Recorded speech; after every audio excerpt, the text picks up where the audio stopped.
why should you go to college in the first place? Alam naman natin education is very important, pero as someone na hindi masyadong nag-resonate sa traditional path, I wish someone explained it to me this way. So, gamitin natin yung blocks as an example at ikaw tong sundalo na nakikipagsapalaran sa gera ng buhay.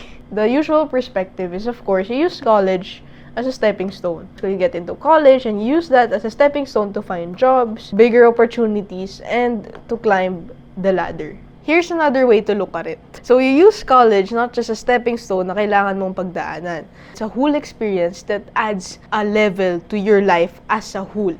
Gain another level of experiences based on whatever opportunities that you choose to pursue, then it adds another level for you. Then maybe you decide to study again, further studies, a different degree, through other experiences, you add another level, you go up. At the end of the day, they reach the same level, just through different means and different ways of looking at it. So instead of thinking na you have to go through college to be able to go higher, you can also use other ways to build your blocks to be able to reach higher levels in life and to grow as a person. Na depende rin talaga sa'yo kung paano mo titignan yung mga bagay-bagay sa buhay.